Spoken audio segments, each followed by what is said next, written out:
जी। आप बिहार की राजनीति में कदम रखे हैं, आने वाला समय जो लोकसभा का चुनाव है, क्या सबसे पहले तो इसमें कोई भूमिका होगी आपकी? और दूसरा ये कि माइक माइक माइक सुनाई दे। मेरा ये कहना है कि आने वाले वर्ष में आप जो बिहार की राजनीति में कदम रखे हैं, लेकिन आने वाला वर्ष जो है 2024 में वो लोकसभा चुनाव है, तो उसमें आपकी कोई भूमिका होगी? और दूसरा है कि जो अभी वर्तमान में राजनीति है वो गठबंधन को लेकर के है, तो क्या ऐसा कहीं दिख रहा है आपका कि किसी के साथ आप अलायंस भी कर सकते हैं बिहार की राजनीति में? पहली बात आप ये समझिए कि जब मैंने पदयात्रा शुरू की उसी दिन ये बताया है कि दल तभी बनेगा जब मैं करीब करीब पूरा बिहार पैदल चल लूंगा। तो लोकसभा से पहले तो अभी हम आधा बिहार ही कर पाए हैं, 2 4 5 जिला और कर लेंगे। तो लोकसभा से पहले जन स्वराज दल बनने की संभावना तो मैं नहीं देखता हूँ, लेकिन अगर लोग ये चाहते हैं कि वो चुनाव लड़े, जो लोग जन स्वराज परिवार से इस परिकल्पना सोच से जुड़ रहे हैं, और अगर वो तय करते हैं कि चुनाव लड़ा जाए तो उन जगहों पर चुनाव लड़ सकते हैं। लेकिन जो चुनाव लड़ेगा वो निर्दलीय के तौर पर लड़ेगा। जन स्वराज परिवार या हमारी सोच या हम लोग के पास जो भी व्यवस्था है उसकी मदद करेंगे, लेकिन ये निर्णय विशुद्ध तौर पर उन लोगों का है जो जन स्वराज से जुड़े हुए हैं। अगर लोकसभा के स्तर पर, जिले के स्तर पर वो निर्णय लेते हैं कि हम लोग को चुनाव लड़ना है, हम लोग के पास योग्य कोई प्रत्याशी है, तो वो चुनाव निर्दलीय के तौर पर लड़ सकता है। इसका एक उदाहरण आपने देखा होगा, पहले 5 जिलों में जब हम लोग पैदल चल लिए तो वहां पर एक उपचुनाव हुआ, कई उपचुनाव हुए, लेकिन उसमें एक शिक्षा के एमएलसी का भी चुनाव हुआ। तो लोगों का ऐसा मानना था कि चूंकि हम लोग शिक्षा पर इतनी बात कर रहे हैं तो शिक्षकों के एमएलसी के चुनाव को हम लोग को लड़ना चाहिए। तो उन 5 जिले के जन स्वराज के साथियों ने मिलकर यह तय किया और अपने में से अफाक अहमद जी को चुनकर प्रत्याशी बनाया गया। वो लड़े निर्दलीय के तौर पर, लेकिन चुनाव जीते, अभी एमएलसी भी हैं। तो लोकसभा में ये संभव है कि जन स्वराज के जो साथी जिन जिलों में हम लोग पदयात्रा कर चुके या जहां पर वो संगठन बन गया है, वहां पर अगर वो तय करते हैं कि चुनाव लड़ना है, उनके पास उनकी नजर में कोई योग्य उम्मीदवार होगा तो वो उम्मीदवार निर्दलीय के तौर पर लड़ सकता है। जन स्वराज दल के तहत कोई चुनाव लड़ने की अभी संभावना नहीं है।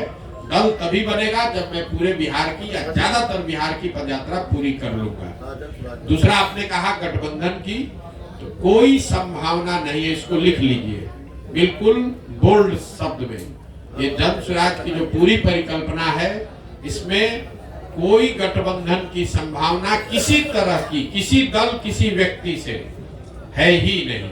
ये नई व्यवस्था बनाने की बात है। ये एमएलए जीतने का, एमपी जीतने का, चुनाव लड़ने का अभियान नहीं है।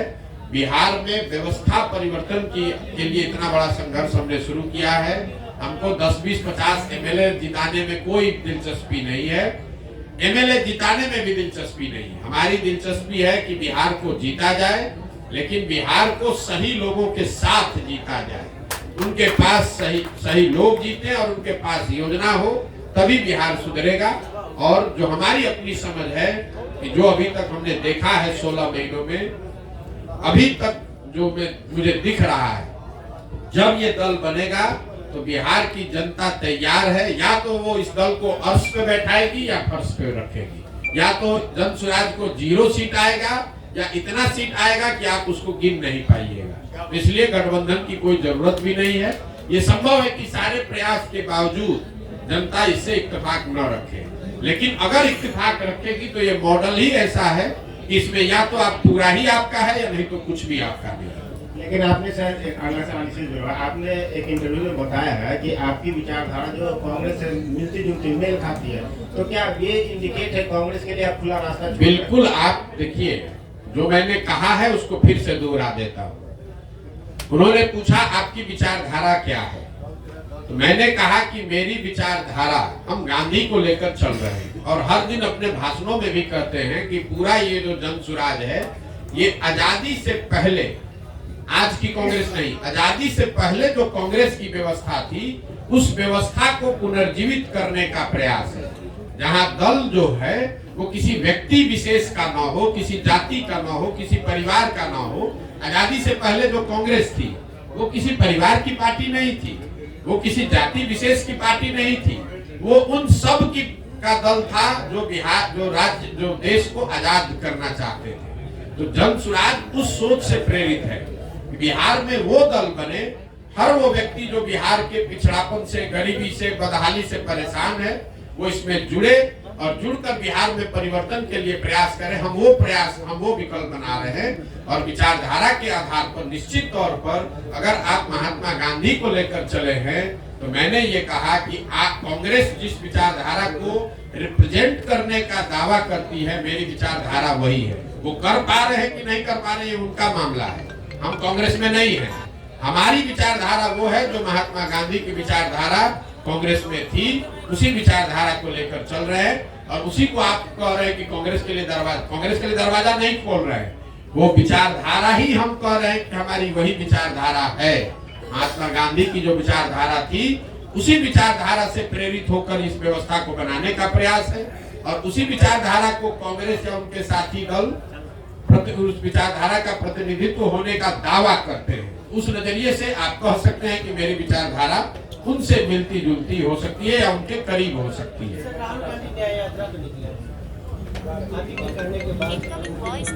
नहीं, राहुल गांधी तो बहुत बड़े नेता हैं, उनको हमारे कहने की और सुझाव की क्या जरूरत है। वो पहले भारत जोड़ो यात्रा उन्होंने किया है और शायद अभी बस से पद यात्रा तो नहीं करेंगे, जो अभी कल हम लोगों ने मीडिया में पढ़ा, शायद अब वो बस से या गाड़ी से पूरब से पश्चिम एक यात्रा कर रहे हैं। तो मुझे मेरी ओर से उनको शुभकामना है, मैं उसमें क्या कह सकता हूँ। अभी आपने एक प्रश्न कहा कि हम चुनाव में लड़ेंगे, मैंने ये नहीं कहा। जो लोग ही लड़ेंगे, मैंने देखिए आप लोग बात को इधर से उधर घुमा देते। मैंने कहा कि जब जन सुराज दल लोकसभा से पहले है नहीं तो जन सुराज दल तो चुनाव लड़ नहीं सकता है, लेकिन जन सुराज से हर जिले में जहां पदयात्रा हुई है, ये संख्या आपको बता दूं, करीब 55 से 60 हजार लोग इस परिकल्पना से जुड़कर इस दल को बनाने वाला बनना चाहते हैं। तो हमने उनको ये कहा है कि अगर आप जन सुराज से जुड़े हैं, आप 60 हजार लोग बैठ के निर्णय लीजिए कि दरभंगा में चुनाव लड़ना है कि नहीं लड़ना है।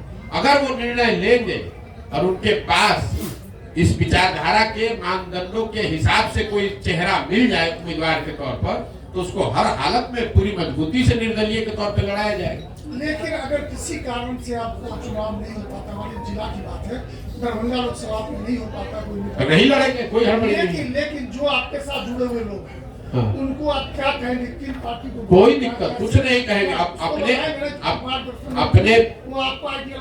अपने विवेक के अनुसार आप जहां भी चाहें आप वहां वोट कर सकते हैं। मान लीजिए कि आप कांग्रेस की विचारधारा में यकीन रखते हैं और कांग्रेस वहां चुनाव नहीं लड़ती है। कई ऐसे जगह है जहां कांग्रेस की विचारधारा में यकीन रखने वाले लोग हैं, लेकिन कांग्रेस पार्टी वहां भी चुनाव नहीं लड़ती है।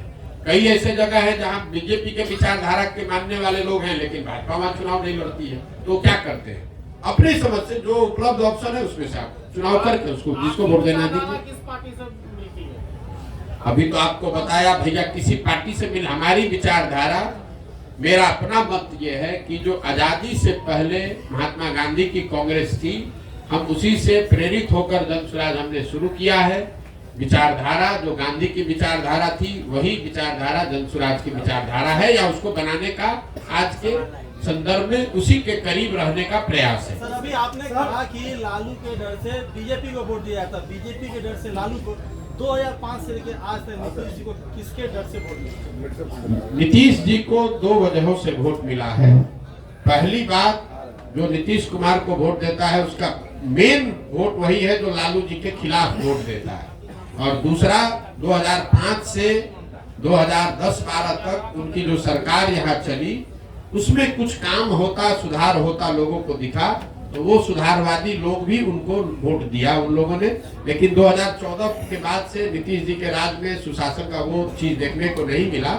इसीलिए आप देख रहे हैं कि किसी 2010 में 206 सीट जीतने वाले नीतीश कुमार एनडीए 2020 में जब चुनाव हुआ तो उनको 125 सीट भी जीतने में मुश्किल आई। तो सिर्फ जाति के आधार पर वोट नहीं है। अगर सिर्फ जाति के आधार पर वोट होता तो जो एनडीए चुनाव लड़ी थी 2010 में, वही एनडीए चुनाव लड़ी 2020 में, तो फिर उनका 206 से घट के 120 कैसे हो गया?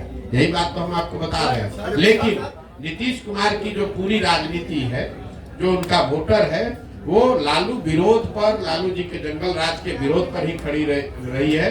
उसमें एडिशन जैसे जैसे वो आगे बढ़े तो कुछ और लोग जुड़े होंगे, लेकिन मूल वोट जो उनका है वो लालू विरोध का वोट है। जो लालू से डरता है या लालू जी को नहीं चाहता है, वो नीतीश जी को वोट पहले करता रहा है। तो जदयू की राष्ट्रीय कार्यकारिणी की बैठक होने जा रही है जी, जदयू की राष्ट्रीय कार्यकारिणी की बैठक होने जा रही है और संभावना जताई जा रही है कि नीतीश कुमार फिर से पलटी मार सकते हैं। इस पर क्या प्रतिक्रिया आपने? देखिए, नीतीश कुमार के राजनीतिक जीवन का ये अंतिम दौर चल रहा है, राजनीतिक पारी का ये अंतिम दौर चल रहा है। नीतीश कुमार को खुद नहीं मालूम है कि वो कहां हैं और कहां रहेंगे। इतना मैं जरूर कह सकता हूं कि लोकसभा से पहले अब उनके पास कोई विकल्प नहीं है। उनको चुनाव तो महागठबंधन में ही लड़ना पड़ेगा। इसलिए नहीं कि वो पलटी मारना नहीं चाहते हैं, इसलिए कि अगर पलटी मारेंगे भी तो कोई लेने वाला भी तो होना चाहिए। अब आज के तारीख में उनको कोई लेने वाला भी नहीं बचा है। नीतीश कुमार राजनेता के तौर पर और जदयू दल के तौर पर अब बहुत बड़ा बोझ हो गया है। जो उसको उठाने का कोशिश करेगा वो भी उस बोझ के तहत नीचे दब के मर जाएगा। जहां तक आपने कहा राष्ट्रीय कार्यकारिणी की बात, तो नीतीश कुमार का अपना तरीका है। वो ताश के पत्तों के तरह नेताओं को अपने पार्टी में ऊपर नीचे करते रहते हैं। और यही वजह है कि 18 साल से मुख्यमंत्री रहने के बावजूद उन्होंने अपनी पार्टी में कभी कोई एस्टेब्लिश्ड ऑर्गेनाइजेशन या कोई सेकेंड लाइन लीडरशिप बनाया ही नहीं। किसी को लाते हैं, उससे काम निकाला। मान लीजिए 14 में हम पर उन्होंने दाव लगाया, हमको लेकर आए, घोषणा कर दिया कि यही हमारे उत्तराधिकारी हैं, यही आगे रहेंगे। 14 में चुनाव जीत गए, उसके बाद सोचते अच्छा प्रशांत किशोर कहीं बड़ा ना हो जाए तो इसको हटा के आप दूसरे को बढ़ाओ। इस चीज का मलाल है सर आपको? बिल्कुल मलाल नहीं है। आप हमको नहीं जानते हैं। हम जीवन में वो लोग नहीं हैं जो किसी निर्णय पर मलाल करें। हमारे माता पिता और हमारे गुरुओं ने सिखाया है कि जीवन में जो आप काम करते हैं उसके अगर उसमें आपको कुछ गलती हो जाए तो उससे दो रास्ते आपके पास है। एक, आप अपने निर्णय और अनुभव के आधार पर सीख सकते हैं, सीख कर आगे जीवन में गलती न करें ये कर सकते हैं, या उसका मलाल कर सकते हैं। हम मलाल करने वाले लोग नहीं हैं। एक बार नीतीश कुमार ने अगर धोखा किया, उसके बाद नीतीश कुमार चाहे 20 बार हमारे पास आ गए, कितनी बार बात कर ली, कितने संदेश भिजवा दिए, हमने कह दिया कि अब फिर सियार सर्कुल के नीचे नहीं जाएंगे। हमको चाहे 1 बरस लगे कि 10 बरस लगे, अब नीतीश कुमार के साथ जाने का कोई सवाल नहीं है। नीतीश कुमार जब महागठबंधन बनाए, इस बार आपको पता चला जब बनाए तब हमको आकर मार्च में 6 महीना पहले आकर सबसे पहले हम ही से सलाह किया कि भाई हम महागठबंधन बनाना चाहते हैं, आप इधर आ जाइए। आप तो भाजपा के खिलाफ हमारी मदद करना चाहते थे। उस समय भी हमने कहा कि हम नहीं मिलेंगे, अब नहीं आ सकते हैं, आपको जो करना है वो कीजिए, हम अपनी नई व्यवस्था ही बनाना चाहते हैं। अरे प्रशांत किशोर जी, मेरा एक सवाल है जी कि आपने अभी अपने ही माना इस बात को कि बिहार में जाति के आधार पे लोग वोट देते हैं। जाति भी एक आधार है। जाति भी आधार जी। है। कुछ लोग भाजपा के विरोध में आरजेडी को वोट देते हैं जी। कुछ लोग आरजेडी के लोग। क्या लगता है जिस तरह से आप घूम रहे हैं, बहुत राह आसान है आपके लिए बिहार में जिस विजन को लेके आप चले हैं? मेरे भाई ऐसा है, हम आसान राह वाले लोग नहीं हैं। 2010-11 में हम अगर दरभंगा में आकर आपको ये बताते कि मैं कोई चुनाव प्रबंधन रणनीतिकार के तौर पर काम शुरू कर रहा हूं, जिसमें देश भर के दल और नेता हमसे आकर सलाह, हम जैसे लोगों से आकर सलाह लेंगे और अपना चुनाव लड़ेंगे और चुनाव हराया जिताया जा सकता है, तो पत्रकार के नाते या नागरिक होने के नाते आप क्या करते? हंसते या फिर कहते अच्छा करके देखिए, इससे तो कुछ हो नहीं सकता है। जो पहले से नेता है वो आपसे सलाह क्यों लेगा? लेकिन 10 बरस में उस चीज को हमने प्रमाणिक तौर पे करके दिखाया। मान लीजिए कि हमने भाजपा की मदद की, वो जीते। कुछ लोगों ने माना हाँ भाई इनमें दम है, कुछ लोगों ने कहा भाई इनका क्या था, तो मोदी जी का दम था। फिर जब 2015 में भाजपा को यहाँ हरा दिया तो कुछ और लोगों ने माना कि नहीं भाई कुछ तो ये लड़का जरूर जानता है। लेकिन कई लोगों ने कहा भाई इसमें इनका क्या हो, तो लालू नीतीश का करिश्मा था। फिर जाके पंजाब जीते तो लोगों ने कहा ना भाई कुछ तो जरूर जानता होगा, तभी पंजाब भी जीत गया। तेलंगाना जीते, आंध्रा जीते, तमिलनाडु जीते, महाराष्ट्र जीते, दिल्ली जीते, वेस्ट बंगाल जीते, तब ना लोग मान रहे हैं कि भैया इनको चुनाव लड़ाने आता है। एक दिन में तो आप माने नहीं है। तो वैसे ही अगर आज हम चल रहे हैं तो स्वाभाविक तौर पर लोगों को यही लगेगा कि बड़ा कठिन है, और कठिन है इसीलिए हमको करना है। लेकिन अगर आप उसको 2 बरस, 3 बरस, 4 बरस, 5 बरस ईमानदारी से, मेहनत से करेंगे तो निश्चित तौर पर इसको किया जा सकता है। हम उनमें से नहीं है जो आकर कहीं लड़ाई में घुस गया। अगर हम यहाँ लड़ने आए हैं तो आप ये मान कर चलिए कि जितनी भी राजनीतिक समझ रखने वाले यहाँ लोग हैं, थोड़ी बहुत समझ हमको भी है। आप ये मान कर चलिए कि इसके जीतने का पूरा खाका हम बनाकर आए हुए हैं। हम उनमें से नहीं है जो आ गया वैसे घूमने लगे। इतना तो आप भी जान रहे हैं। हमको इतना हमको आप होशियार नहीं मानिए, लेकिन बेवकूफ तो बहुत कम लोग कहेगा कि प्रधान बेवकूफ है। अगर बेवकूफ कहे भी तो कोई दिक्कत नहीं है। हमें इस बात की समझ है कि बिहार में ये कितनी बड़ी चुनौती है, लेकिन हमें इस बात की भी समझ है कि बड़ी चुनौती है, लेकिन फिर भी इसको किया जा सकता है, इसीलिए कर रहे हैं। अगर आपको कठिन काम करना है, इसीलिए तो इतना कठिन प्रयास कर रहे हैं। जितना आप कह रहे हैं कि कोई नहीं कर पाया, तो किसी ने पिछले 75 साल में बिहार में इस तरह का प्रयास भी नहीं किया है, किसी ने अपनी इतनी मेहनत भी नहीं की है। तो हमको मालूम है कि कठिन काम है, इसलिए ज्यादा मेहनत करना पड़ेगा।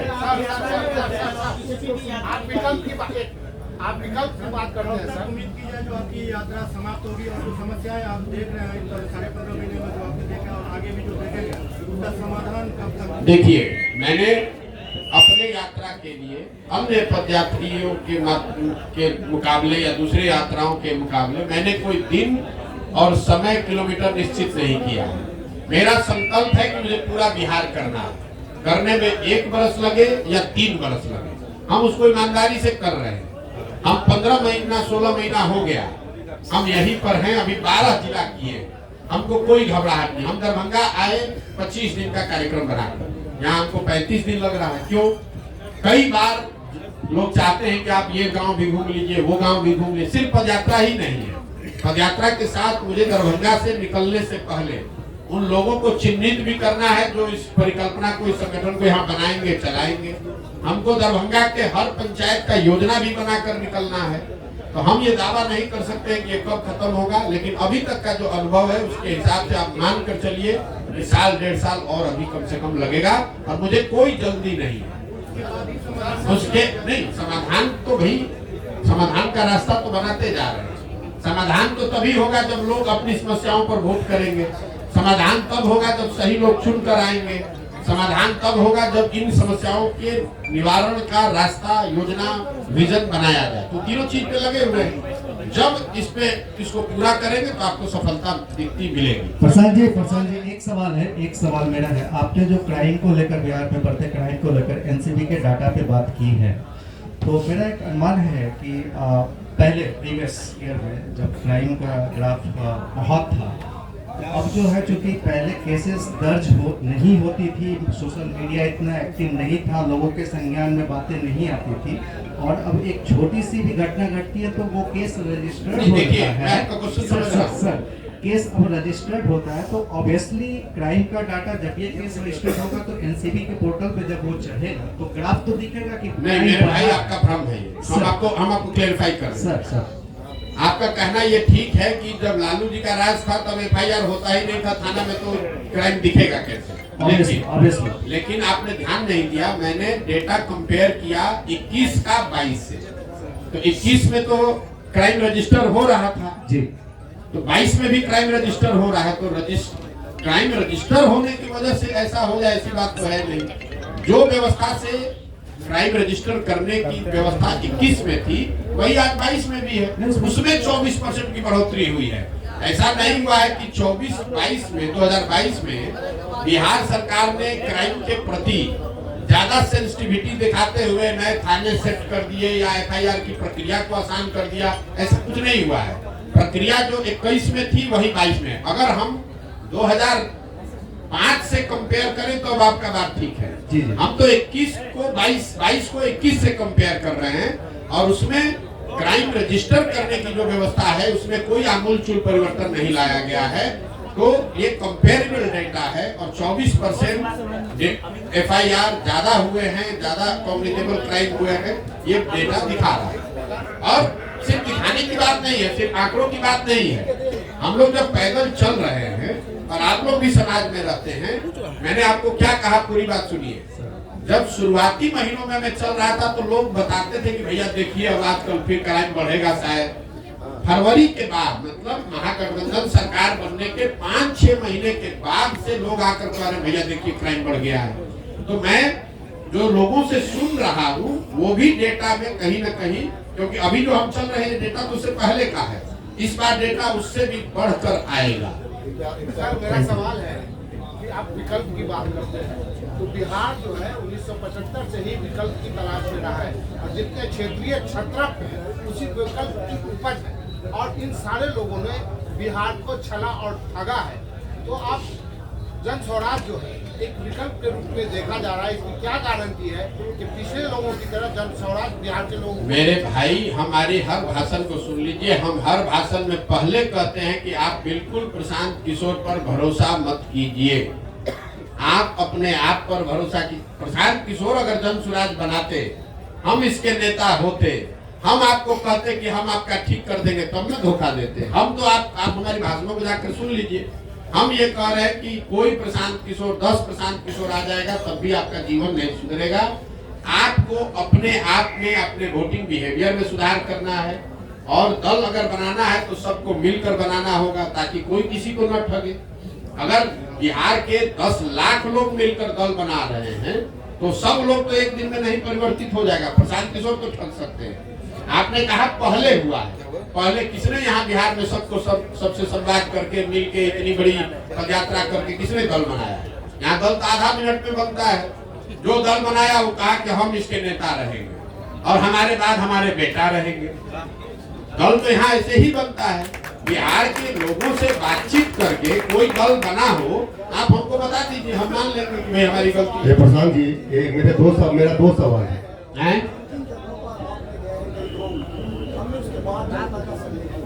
कुछ लोगों का कहना है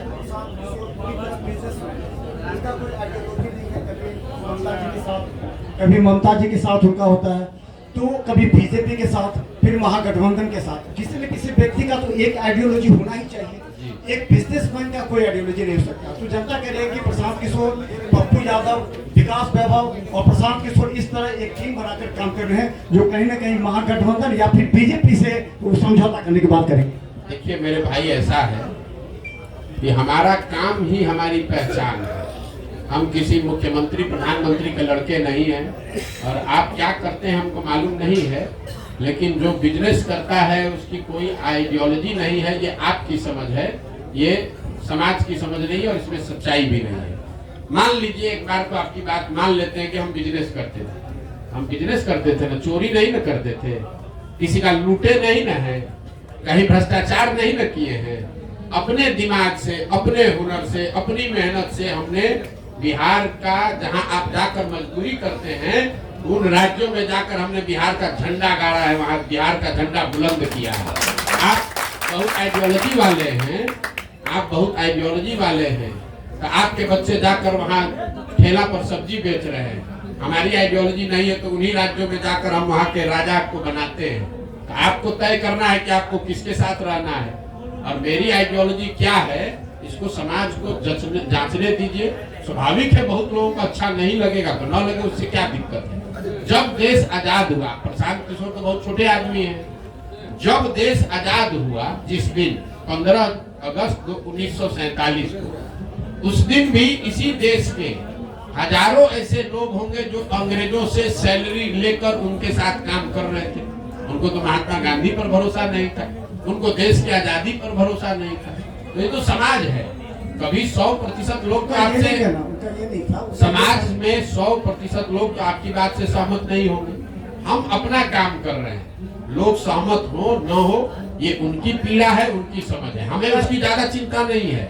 आप ज्यादा व्यथित न हो, हमको इतनी समझ है कि कितना लोग समझ रख रहे हैं, नहीं रख रहे हैं। अगर समझ नहीं रख रहे हैं और हर आदमी हमको गलत ही कह रहा है तो आखिर सुबह से शाम तक 2 बजे रात तक हमसे मिलने आ कौन रहा? ये भी आप पत्रकार होने के नाते आपको पूछना चाहिए। उनका देखिए, उनका ये कहना था कि जैसे अलग अलग स्टेट में आपकी अलग अलग। अरे भाई, हमने 10 बरस काम किया है, हमने आपको गिनवाया, वही काम हमारी पहचान है, तभी ना आप यहाँ बैठे हुए हैं। यहाँ 15 महीना नहीं 15 साल पैदल चल के आएगा तो कोई पत्रकार आएगा सुनने? आप भी इसीलिए आए हैं कि आपको मालूम है कि ये प्रशांत किशोर है, अगर ये प्रयास कर रहा है तो यहाँ ठोक कर जाएंगे सबको, चिंता मत कीजिए। चुनावी रणनीतिकार अपने आप को कहते हैं, जितने जगह आपने बिहार में भ्रमण किया अभी तक, तो क्या 2024 का चुनाव जो होने वाला है उसमें दलों पे प्रभाव पड़ेगा? कितने जगह हम जब चुनाव ही नहीं लड़ रहे तो आप नहीं लड़ रहे हैं। आप सुन लीजिए बात, 2025 का चुनाव होने दीजिए, उसके बाद आप हमको खोजिएगा मिलने के लिए कि प्रभाव क्या पड़ा नहीं पड़ा। हमारा जो ट्रैक रिकॉर्ड है, लोग हमको जब चुनाव का परिणाम आता है तब खोजते हैं कि कौन है। जब तक चुनाव का परिणाम नहीं आता है तो सब आदमी यही कहता है कौन है प्रशांत किशोर, तो बिजनेसमैन है, ये तो एनजीओ चलाता है, ये तो लैपटॉप चलाता है। और जब परिणाम आता है तो कहता अच्छा यही है प्रशांत किशोर। तो यही बिहार में भी होगा 25 में।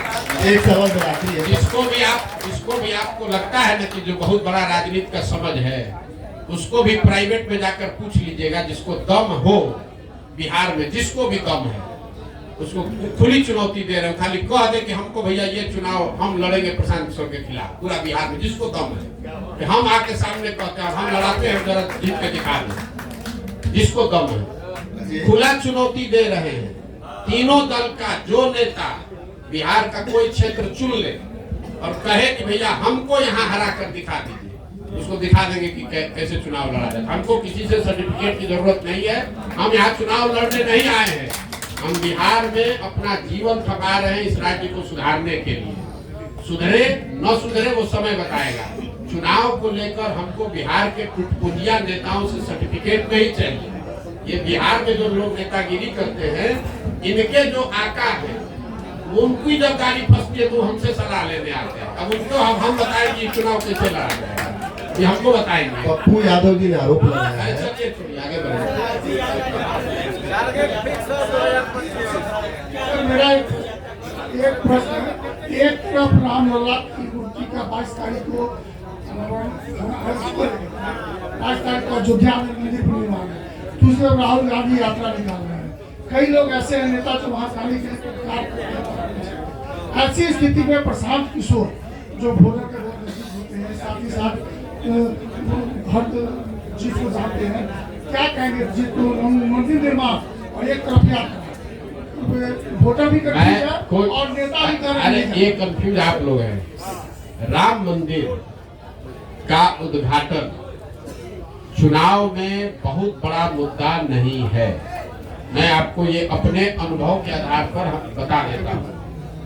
चुनाव की जितनी समझ हमको थोड़ी बहुत है, कोई एक मुद्दा जिसको आपने पहले कड़ाही पर चलाकर गुड़ बना लिया है, अब वापस से उसको चढ़ाकर समाज को उस तरीके से आंदोलित नहीं किया जा सकता है। राम मंदिर के मुद्दे पर एक बार जब आडवाणी जी सोमनाथ से चले, तब एक बार उस मुद्दे पर वोट पड़ा। उसके बाद वो बहुत बड़ा मुद्दा है, लोगों के सबकॉन्शियस माइंड में है, चर्चा में है, प्रचार होगा, लेकिन वोट उस पर नहीं पड़ेगा। आप मोदी जी ने जब अपने पार्लियामेंटेरियन से, अपने सांसदों से मुलाकात की, तो मोदी जी ने भी खुद कहा कि खाली राम मंदिर के नाम पर चुनाव नहीं जीता जा सकता है, क्योंकि एक बार मंडल आया तो देश में बहुत आंदोलन हुआ, लेकिन जब 5 वर्ष के बाद मंडल लागू किया गया तो किसी को पता नहीं चला। आज जब रिजर्वेशन के लिए यहाँ बिल पास हुआ तो उस पर कोई रिएक्शन नहीं है।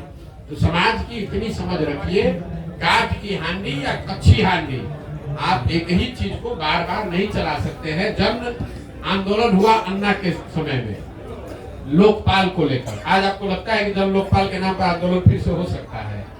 उस समय हुआ, पूरा देश अन्ना के साथ जन लोकपाल के नाम पर खड़ा हुआ।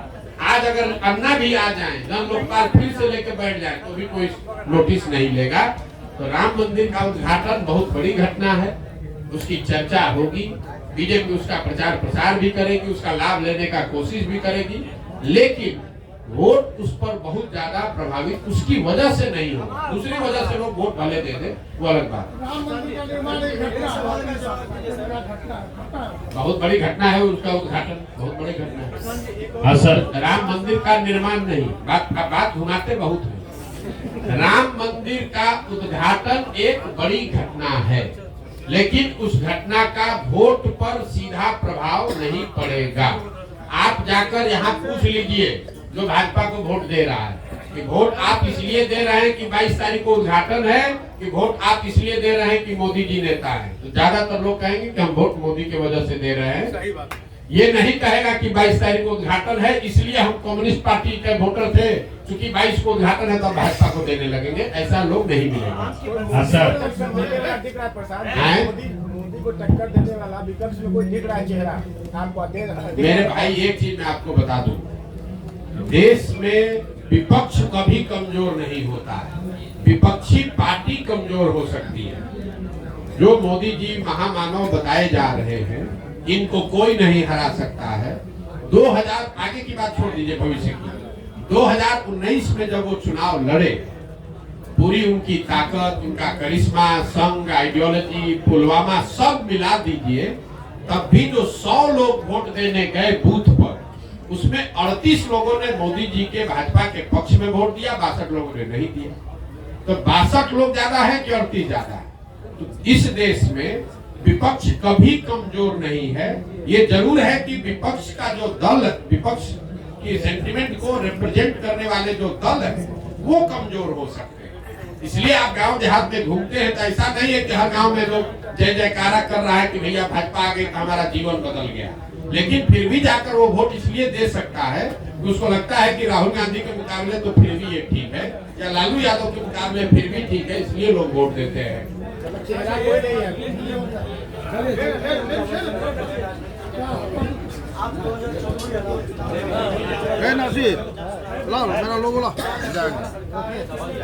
हम कैलकुलेशन नहीं करते, हम कैलकुलेशन वही करते हैं जहाँ काम करते हैं।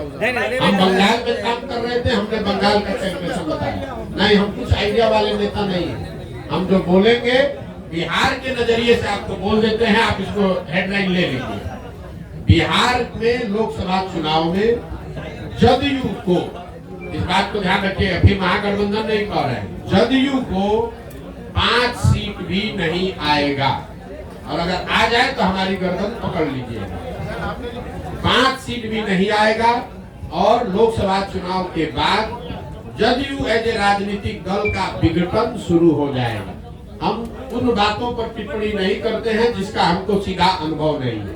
बंगाल पर हमने टिप्पणी की क्योंकि बंगाल में हम काम कर रहे थे, और ठोक कर कहा कि भाजपा को 100 विधायक नहीं आएगा, 77 आया, देश भर का लोग कह रहा था 200 आएगा।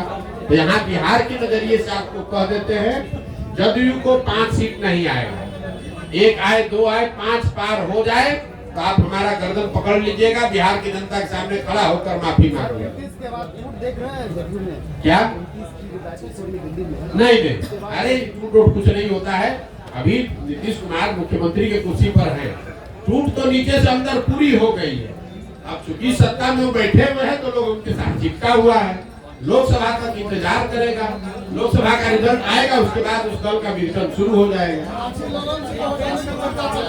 क्या इससे फर्क पड़ता है कौन रहेगा कौन हटेगा?